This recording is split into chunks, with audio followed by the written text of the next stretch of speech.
Hello, it's Rob and I'm doing another hiking video. Today I am at Saginaw Forest in Ann Arbor, or Scioto Township, just west of Ann Arbor.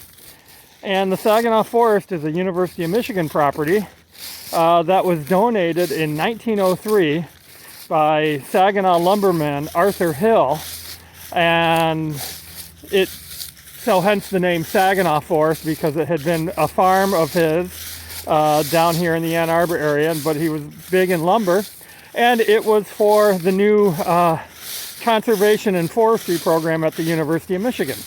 So this was a kind of exhausted farmland, and it became kind of an experimental forestry plantation for the early forestry program at University of Michigan. Couple of names that I'll mention along here involved with it was Volney Spalding, who was botany professor at University of Michigan, and was very much in the leadership of getting the Michigan Forestry Commission started, and also the conservation and forestry program at University of Michigan.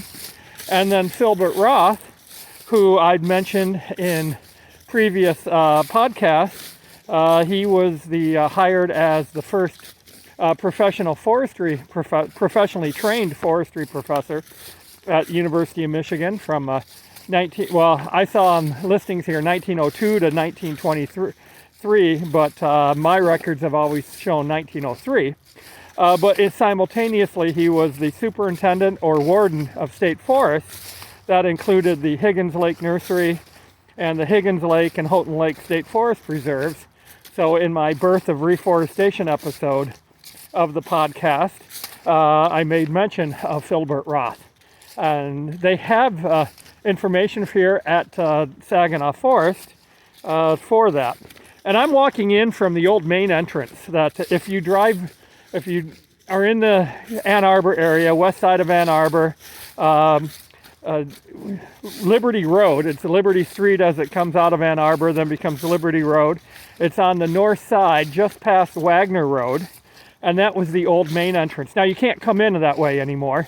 There was never any public parking here at this end. So several years ago, University of Michigan and the 242 Church, or 242 Church, I don't know, one of the non-denominational churches, they agreed to develop a trailhead out of the church's property, which is in the old kind of Gelman's industrial complex on Wagner Road. A lot of different business parks over in that area now. And so that's where you come in. So I kind of saw a good portion of the forest here before I got up to the old main entrance where I wanted to start the video at. And I'm walking down that main area, and right now I'm coming through lots of hardwood areas, maple, oak. There's some planted pines in here.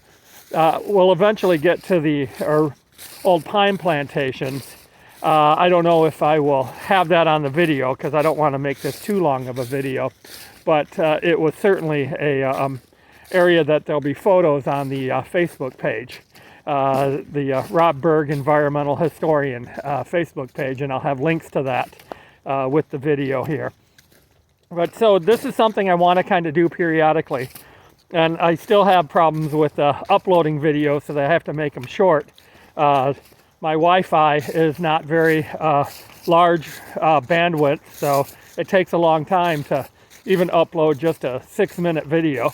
So I don't want to do this too long. But anyway, so this experimental forest helped train hundreds, if not thousands, of forestry students through the University of Michigan for many years. They don't have a forestry program per se anymore. It is now the School of Environmental Studies, or I'll have the correct name of that in the information. But it's a, excuse me, it's more than just forestry in there now. It is forestry, all various environmental science. I've seen wildlife and botany and a lot of other things, information here in the forest about that they have about that. So it's used as kind of a multifaceted program studying different aspects of the environment here at the Saginaw Forest, but it was really nice for the university having right close by this forest that today it's 55 acres, but it was originally an 80-acre farm that was planted, and with various experimental plots, kind of like the Beale plantation up in Grayling and other locations that William Beale out of the Michigan Agriculture College, Michigan State University, did. And yeah, I realize I'm walking forward and you got the sun right behind my back, so you can't really see my face. So here, a little bit better, at least at this point. And you can see where I came, the lane there that comes in from Liberty Road. But with the experimental plantations, they had to see what grew. And in this case, teaching students to find out, so they could learn how to grow the forest, how to do plantation plots, to start reforesting our state. And other names that would come through this program would be P.S. Lovejoy, and you'll be hearing more about Lovejoy when I have my episodes on the Big Wild, the Pigeon River country, because he was instrumental in getting that created. He worked with the U.S. Forest Service, and then the University of Michigan, and then the Michigan Department of Conservation. And through all of that, his expertise in trying to create wilderness, which is really what he wanted to do with the Pigeon River. But it became a state forest, just like the rest of the state forests in the state. But it still has a special management of it. And like I said, we'll talk about that. But P.S. Lovejoy, another one that came through the University of Michigan's forestry programs. And then he came back to be a teacher, to be a professor in the department. And then went on to work with the state in the Department of Conservation. So this was a very important forestry program for many years. And then with Michigan State University, Michigan Agricultural College initially, and Michigan Tech University, the Michigan College of Mines, as it was originally called, they both still have forestry programs. And so Michigan, even though the University of Michigan does not have the forestry program anymore, our state is still very well represented in the training of professional foresters. Because this is not the days of the 19th century that we've talked about a lot on the podcast. It was not, a inexhaustible resource that would, it would take generations before it became scarce. As I paraphrase one of my favorite quotes. One time we believed they had said 500 years before it would cease to exist. But regardless, 500 years or generations, they thought that it was an inexhaustible resource and it would all come back naturally. It didn't when we did so much clear cutting. It became a cut and run industry.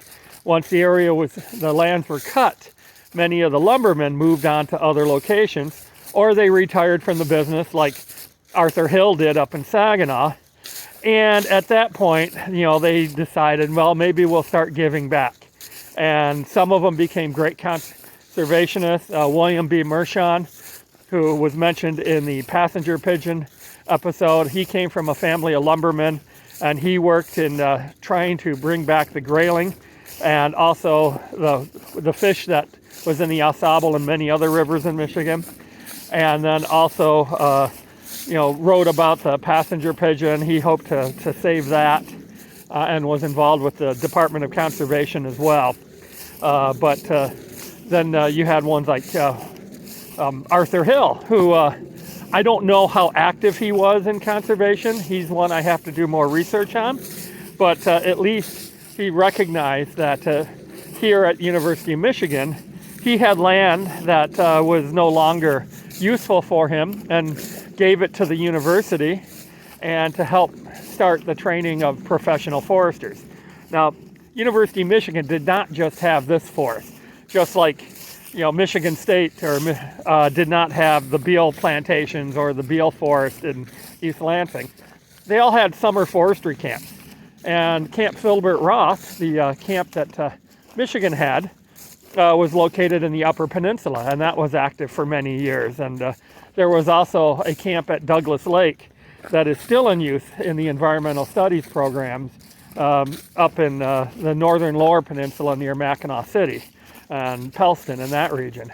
So these were very active locations where they would do a lot of study, a lot of training. I already walked by this one location here. I'm going to go back and show you kind of what the central area of the study area here at Saginaw Forest was. They have a stone cabin and a fire ring there, so they still have a big fire ring, so they still have students come and they learn a lot of things here. And there's areas where there is a little bit of clearings, and it looks like some experimental burns to burn off the undergrowth. I have it flipped so you can't really see it, but you can see right there back behind me some of that. It looks like they're trying to burn off vegetation so they can get natural regrowth a little bit better. But here we're in an area, we're getting close to Third Sister Lake. This area has a lot of lakes. I mean, all of Washtenaw County, we're full of lakes from when the glaciers retreated 10,000, 12,000 years ago. Waterloo Recreation Area, where I have to get back and do a video on some of that, has some fantastic topography, moraines and kettle lakes. And so the Third Sister Lake is one of the kettle lakes. First Sister and Second Sister Lake are located across Wagner Road, and there's Dolph Park and Ann Arbor City Park that protects those. But here we're coming up toward that area, I think, where that stone cabin is. And I'll probably end the video there just because it's going to be too long to upload. It's a sad thing when your reliable technology isn't so reliable.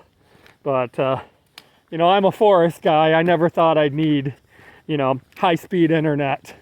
But now that I'm doing the podcast, I realize that's something important that we all need to use nowadays. So, oh yeah, I can see the lake in view. I'll get to the area where you can see the lake as well.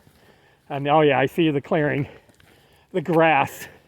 Not something you expect in a forest, but like I said, this is kind of a area where they have kind of the old historic facilities at. And I'll show you the marker they have for Filibert Roth. It's stuff I've already seen today. So you're all getting a chance to see it along with me again. Beautiful day. It's November 14th. It is almost 60 degrees today. Last week when I filmed up in Grayling, it was in the 40s. And in between then and now, we've had snow because it's November in Michigan.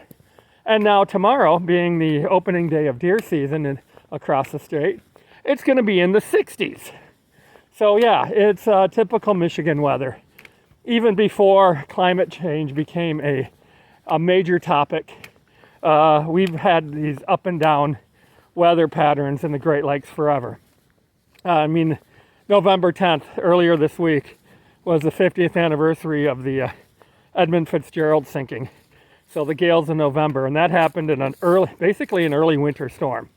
So anyways, here is the Filibert Roth memorial when he retired in 1923. So you can see that right there. And yes, they called him Daddy Roth. Was a very well-respected professor, and they said head of forestry, head of forestry school, 1902 to 1923. In memory of Daddy Filibert Roth, head of forestry school, 1902 to 1923, by his forestry boys. It was a coeducational school, but yeah, there weren't women in forestry at that time. Just how it happens to be. But here is what they call the old stone cabin. And you can't go into it. It's probably used strictly for university use. But there it is right behind me.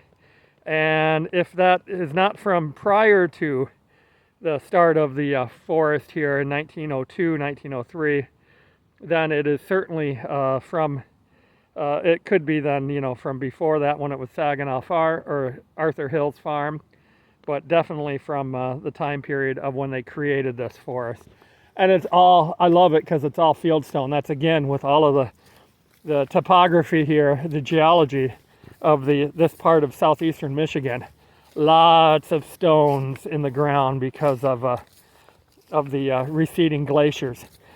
So anybody who thinks Michigan is completely flat, or southern Michigan, it's not true. There are areas of that where they've drained swamps, but certainly not in this part of the state, Washtenaw County. We have some rather high hills, and I mean high, we're talking 1,100 feet. That's not like Upper Peninsula where it's almost 2,000, but still. And then also we have some, pretty good areas here too, and I love the lakes here. So right behind me is Third Sister Lake, and you can see the green there.